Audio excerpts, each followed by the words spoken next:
jewe ubu ndashara umwana sindagiye gusohoka n'abakobwa niwe batamukobwa no murasohokana oya sindahagera ndumwana ngo ntaragira ushaka tubwira ubucuti buri hagati ya Chriss Bizz na Tetero kamwe kandi bawari sasa ntibibaze yuko ivyo Daboje yakoze nko kuva muri Bantu Bwoy bishobora kumikira kariye mu wikazoza cyane arabizi vrema kuba avuye muri Bantu Bwoy je vrema nyimba ari ivyo atari showbiz je kumvise uvuga ati yo kabisa ko Dabo ndamuzi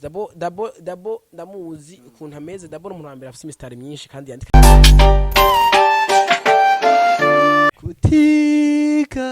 kutiga we kutiga biragatsindwa bitumye mburuni kundiye akana nishimiye kagapanekoti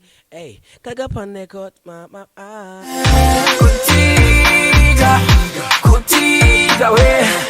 kutiga biragatsindwa bitumye mburuni kundiye akana nishimiye kagapanekoti kagapanekoti mama kundo gwanje umunsi wa mbere nkubona baby natangajwe n'uburyo uremwemo unja mu maraso unja mu mitsi ivyo kugukunda navyisanzemwo ijoro umurango wantemberemwo nazwi gusasara sasa nawe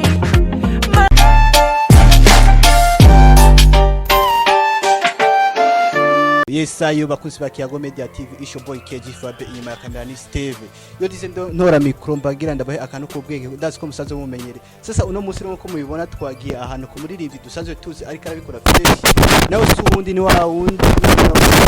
kana umugiti nanavyibagiye bro Chriss Bizz turakora mu ya fligade fliflene ya boy Chriss Bizz Mr. Jino Comprando ya what's up man Comprando shop ya ni Chriss Bizz uno munsi twaramutse tugendera aho asanzwe akora akazi kiwe ka commerce kugira tubandaye tubaha byinshi mutari mumenyere kuri Chriss Bizz kumbura amwe muhora mwazo Chriss Bizz yarazimye ariko Chriss Bizz aracyariho kandi Chriss Bizz ariko ni twitwa gikora umuziki turi ngaho kugira tubamenyeshe byinshi kuri Chriss Bizz twizere kumeze neza bro ya meze fresh ndamusana bakunzi ba Kiyago Media TV ndabaramutse ndababwira ati respect sana welcome to Comprando shop for everybody ya ni Chriss Bizz yakubwira ati welcome to Comprando shop aho asanzwe akora akazi ko kwambika abantu batari bake b'abahungu abakobwa abamama papa bose ni Chriss Bizz sasa uno musiro Chriss Bizz tumuronde kugira tuyage byinshi bitandukanye ku muziki ndetse no ku kazi kiwe asanzwe akora Chriss Bizz wagiye agenda hari ndi mu gisagara ca Bujumbura cyane y'abana exactement muri centre ville umuziki barata sinoheba umuziki niwo ndawukunda ningabirana mane sinoheba nakanumva Chriss Bizz in the microphone biyeri Chriss Bizz ndashaka akapira gapete goti bro okay je ne comprendre shaka mpego itekiye shaka ngaye kutiga we kutiga biragatsindwa bitumye mburuni kundiye akana nishimiye kagapanekoti kagapanekoti mama ya Chriss Bizz sasa uno musiro Chriss Bizz tugira tumase ibazo bikibaho kugira ntitubarambire sasa Chriss Bizz ikibazo cya mbere twavuga ko umuziki uno musi utari kugaragaramo gose uri kugaragaramo gose mu bya commerce oya sinaye ndafite imiziki ishika kuri 5 ariko aretse nk'igihe cy'imyaka 2 oya umwaka umwe n'ibintu kuko nagenda kuri YouTube ya Chriss Bizz ukaraba akana ko mu giti n'indirimbo imaze umwaka n'ibintu kandi niyo uheruka guhereza niyo meruka ko mugabo izo office zirenze gutuye indirimbo yitwa ndi mushasha gutuye indirimbo yitwa Gabriel International ariko indirimbo zitarasohoka yazi imyakore muri Bantu Bwoy ndikora muri Master Music and the mic on the machine on the beat ni FIG on the beat izo ndirimbo umuntu wa mbere izo zibiri umuntu wa mbere akurikirana ati ya Chriss Bizz narigeze kumona ari muri Bantu Bwoy siko yagiye gufotoza nk'aba bandi nituziko yagiye gusabya kwa ba Daboje baki ariko muri matombo ariko n'umuproducer akomeye cyane muri Bantu Bwoy sasa wari wagiye kwifotoza cyangwa wari gukoranya nakubwiye ko indirimbo yitwa Ndimusha ndayigutuye fichi cyangwa wowe ni jeje nyene je na featuring ngira kubera je ndabanza niteza imbere hama nkasaba baza kumfasha naje namaze kwigezaho nigejeje kandi aza ko je featuring mazogira imwe ya bifesi gusa umaze gukora umengo namba ntenzi warigeze gukora na Fichi na Clementine. Clementine iyo ugene featuring twari twese tungana twese abashatse kuvuga nk'umuntu usanga kurusha fan base Okay, rasa rero uno munsi Chriss Bizz avuga ati ndiko nkora ingoma nyinshi cyane, ariko Chriss Bizz ko ugaragara cyane muri commerce umuziki ubona donc hari abandi benshi bakora umuziki ariko badafise ibindi apari bariko barakora ubahanura iki nka Chriss Bizz? Oyacho mfisero bahanura ko umwe wese akoresha yumva makanda akoresha ashaka ndabahanuye no bangiye kubinjira mu buzima ahubwo nababwira ko ibyo barimo bose babikomeza bari mu muziki bawukomeza bawe investisa hamwe amaze baronka amafaranga hamwe waronka amaranje nimbo jewe nta muziki n'amafaranga ampaye usara ampaye abagenzi kandi bagenzi ngo ni ubutunzi bwa mbere bukomeye nababwiye yuko just navye kuririmba ndafite imiziki myinshi mbwa by the way ndi muri commerce kuko ubu ndashobora kuronka amafaranga ngenda namufuko namana bankira muri iri jana naronka nasanga ubaye kuri showbiz mugisho hano abaririmbyi bagenzanje bose bakore imiziki bayikore kiri sukunda kiragukundira haje narakunze kudandaza vraiment man ikabihezagira ko bagenda neza pole pole nanda hano hashasha bataramenyera ndashima aho biri icyo cyo cyatumiwe mu muziki cyane udo kurabibangikanya none munsi byose ndabanga ko byose ndabishoboye muziki ndabushoboye na hata amafaranga menshi urimo mugabo kuririmba ndazi yuko ntari wanyuma kandi sindi wa mbere usanzwe ufite mu oya ndaririmba kandi bagenda kuzi asante sana yego ariko Chriss Bizz irafuwa pasi nabonye stati uri kumwe na Double J nandi majambo kuri Rwanda avuga imbere ya kamera sasa ndazi ko mwavanye kure ico dakiza batumba nyene hari ahantu hari biti byinshi ni ibintu byinshi umuyaga mwinshi n'imbeho nyiteye ubwo haya nyene kumugwa mukuru nabonye stati ya Chriss Bizz na Double J nandi majambo menshi ateye ubwoba ariko inyuma yaho Double J arava muri Bantu Bwoy Chriss Bizz sinzi ko hoba hari cyo yarasanzwe abizi ko navyo tuzi oya ico ndabizi ko naye ndayibona kujya yibonye ariko muri abagenzi donc kandi mwavanye kure nibazi ko atakintu Double J yakora taguhanura oya ico ivyo onye kumpanuza ntavyo nzi kuko urabona twaratandukanye nitukiri muri bimwe ugere muri music cyane ndi muri commerce cyane naho mu music ndakora ndi muri commerce cyane urumva umwanya kwicana sikira ko hari gihe mba ndi mu kazi bidashoboka yuko tubonana basanga tubonana rimwe mu kwezi kubera akazi kandi azi umwanya w'akazi n'akazi naho umwanya kuririmba bari mu bindi muri ari kupeje kuririmba ivyo bya Bantu Bwoy naho ntavyo nzi ndabizi ko kandi niyo mpanuza ko umuntu umuhanuza ikintu muri mu kintu kimwe nk'ubu nka je nshaka kudanza cangena nkahanuza nka Oscar fashion kubera yanye bari abantu badutanguriye uragenda mu kicarana ukamuhanuza kora mukora bimwe nka je so hanuza Double J ivyo kuri ivyo kudandaza kuko ntavyazi ariko usanzwe uri umudandaji ukongera ukaba umuririmbyi murashaka guhanurana muri kategori yo kuririmba uko muri twaba duhanurana mu byerekeye ubuzima ndana mu by'uburirimbyi uwo ngo muhajewe ngiye kumuhana mu by'imiziki ahigero usanga hari ibintu vyiyongereye mu muziki ntazi asanga amahano bitari byo kuko sana wakinje wasina kinje abo kubera ntabirimo cyane nawe agiye kumana byo kudandaza ahigero usanga hari ivyo amahano yatari byo kubera tabirimo atanabi je kabeda Double no muhanura mu by'imiziki ko imiziki arayizi vraiment kandi imiziki ikora neza kandi vraiment ni respect arazi kuririmba je vraiment ndamufana arajua sana kuimba kuri Chriss page kinini kuri Chriss Bizz yagenera na Double J sasa kuri ngirenda kubaza kabazo kamwe kandi bari sasa ntibibaze yuko ivyo Double J yakoze ko kuva muri Bantu Bwoy ushaka kumukira kariyeri mu bikazo cyane wibaza wewe oya abo Double J agira umustar urera agira umustar wa fresh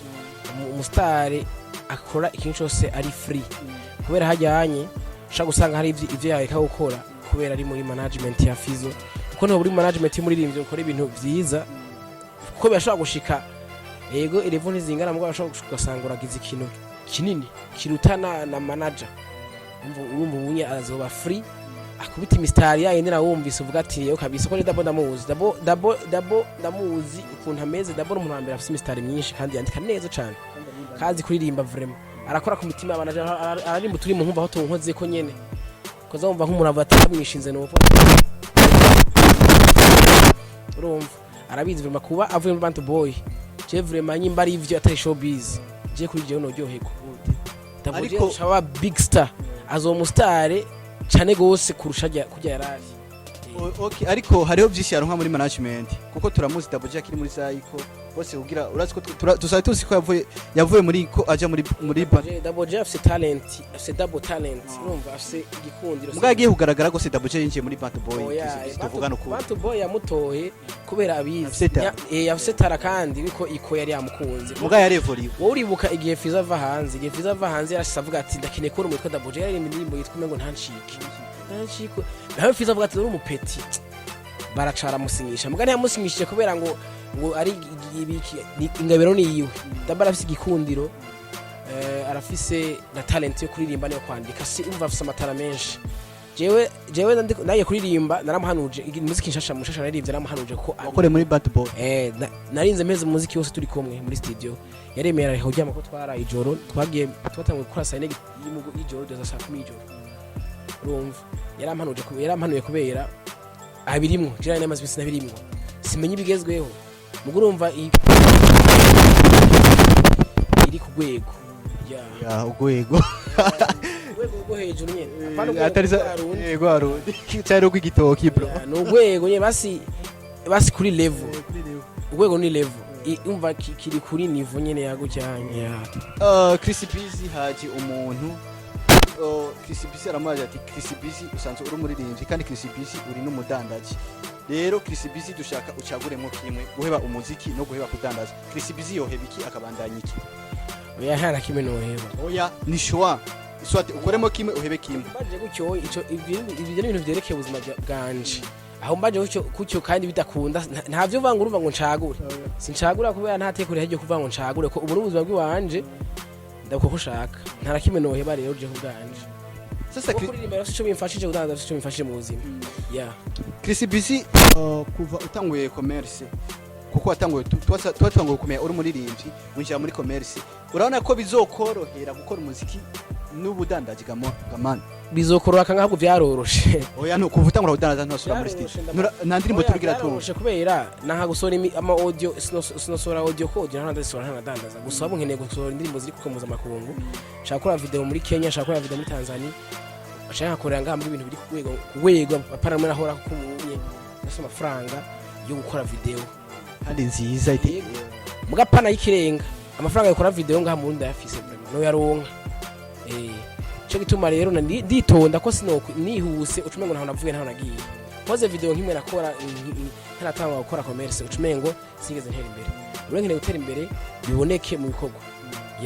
Chriss Bizz usanzwe wambika beshi nk'abaririmbyi hari abaririmbyi donc yoshaka tubwira ati ndazi naka yambarira ngaha undi yambarira ngaha Fariaz aramaze kugura impuzu ngaha kandi katari gake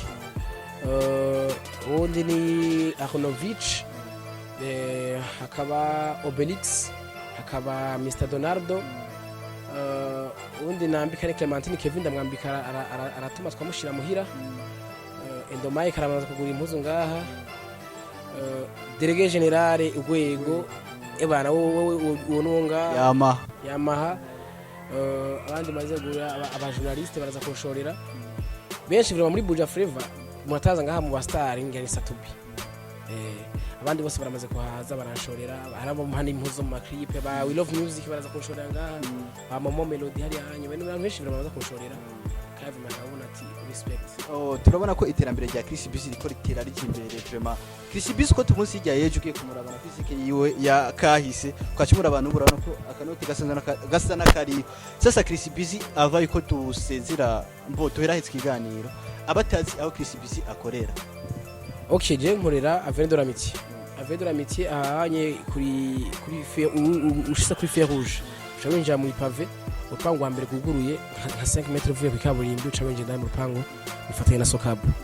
canka abandi benshi ushize impuzu kuri statut sinzi kubikunda batabona nabi ndashaka gutanga nimero yanje jewe nimero yanje uranyandikira hama nka saving number mukazi uragura impuzu online bikoroheye nimero yanje ya WhatsApp ni 79 770 589 wanditse iyo ni jewe nyene uzo wandikiye kandi ndishura message wari wese umuntu wese sincagura ngo nayishure ngo mufana iki bose ndabishura bose washaka kunyandikira message nkaruriswa nimero yawe ukambwira ati ndinaka shaka ndaguriye impuzu kuri statut yawe hamukanze dufise ibintu biri international ibintu biri VIP dufise ibintu habya bindi bora ku bandi twebwe ibintu biri high best quality sinkazi yanye kayite usanga nkiza kangana twe niza mbere bazibonye nk'isengre ni lakers abona mashinize neza n'apantaro nyene mu biri expensive ebona ibintu vyiza babwiye ko bo kwandika namba yanje bakaza barantextinga bambaza hama nkasevinga naba bakaza bara statut komsa ko just ati yanje abantu igihumbi impuzo shobora abantu 200 urumva uza amafaranga bwa mbere nta mafaranga turamana karibu rero Jono Comprendre shop is for everybody nta muntu nikumira anything everything urabiranga hari utubazo tubingira mpereze ko sisi ko ntangura kuri kamwe ukanyishure canke ko ndatukubariza utunyishurire rimwe ndabaza ndakwishyurira kubera umwanya akazi okay ikibazo cya mbere turazi ko Chriss Bizz n'umuntu wa mbere ayaga n'abantu benshi kandi sinzi muga uko jiravuga uko ndamuzi ushaka tubwira ubucuti buri hagati ya Chriss Bizz na Tetero n'umugenzi wanje sana vraiment umugenzi wanje nawe namaze kushora namwe bagiye aramaze kumbwira ndamushira impuzu kandi yaranshoreye Tetero hari respect hari amakuru yaravuze ko Chriss Bizz asikasokana na Tetero gute urubeshi ni kinyama cyambaye ubusa jewe ubu ndashara umwana asitaye gusohoka n'abakobwa niwe batamukobwa no murasohoka oya sindahagera ndi umwana uraragera baratwego Chriss Bizz ikindi kibazo ngira nse nuhereza ko mbo cyane abantu bakunda gutegura primusike Chriss Bizz nawe kese kubona yidoga ngo gufata ngo umuntu ngo atarigira yinjira muri studio ngo muhengo 25 million ngo hari ngo batanguye music kera batarigira bahana Emily mbona usa nuri karidoga sana umengo nibikuguye neza Chriss Bizz gute aho hari kera tutaramenya ico ingabirano umuntu ashobora kuririmba karimbo kamwe kamuha miliyoni nyinshi kandi akarimbo kamwe aho hari kera tutarapana ku bwenge mu mutwe nyimba ubizi n'ivyakera ko araheze nk'imyaka 3 ndayibonye ivyo babibonye hari kera mbwo natawe yuko ingabirano y'umuntu yatuma aba star canke akaba umuntu akomeye mu gihugu nk'uko nka Tetero yaronse muga yarerekanye ko yarabishoboye habandi baronka amafaranga ugasanga nivyo bakora ni bazi bimwe gusubira muga Tetero arazi gukompoza arazi kuririmba arakora ama video kabana ko amafaranga yakoresheje ikintu okay bakunzi ba Kiyago Media TV twari kumwe na Chriss Bizz akabazo ibibazo byanje ntibihera Chriss Bizz kiranda kubaze korabo ya mbere wifuza ibisazi kuri wewe tushe tuziganira Mrambo bari amikano kana nakora bori minifuza je nifuza abo ko no korabora n'abari byose mu Burundi bakaza kushorera impuzu ku ya Chriss Bizz Jono Comprendre shop for everybody baze kuri Avuze d'amitié muri Jono Comprendre bagura impuzu babegwe je mbwa simfise bijya bitabutse isitabutse mfise nk'ino mfise impuzu z'abantu bisoneye abantu baba bastar nyene nkaba cyangwa yivuze kuri namba yatabutse nawe oya itabutse ngige ndayifise ni imwe mugabo si nyinshi bashaka kwambara impuzu ku rubanza baze Jono Comprendre shop for everybody ndabaye impuzu nziza bashaka kugenda ahantu presentable ukagenda nka kujya Mbega yambaye usinya azifite impuzu ngaho ushaka kwambara ushaka cravate ukabego Jere korabo shaka ni korabo y'abarimvye bose mu Burundi baze muri Jono Comprendre kugura impuzu shoro impuzu Chriss Bizz nta yindi korabo wifuza korabo y'indirimbo nayo nzoyifuza amaze kuzana amafaranga hamando nkayo kubaha bwa dukore korabo ntacyo sasa abakozi ba Kiyago Media TV y'abakozi ba Kiyago Media TV bugira subscribe kuri channel hamutwe na kuri channel ya Chriss Bizz ugire s'abonner subscribe like share ibintu byose bigire hama urindire ebana urindire indirimbo ikaze Imana ndimusha ni ibintu vy'ibisazi Imana irarenze hadashya turatwika mu minsi Imana abakozi ba Kiyago Media TV isho boy KG nyuma ya kamera ni wawe ndi nyina banda uduha amasalamu ameze fresh naco no gusaba nta kindi na kibe no gusaba tarugira subscribe na partage ugira ibikorwa byacu bibandanye bitera imbere ciao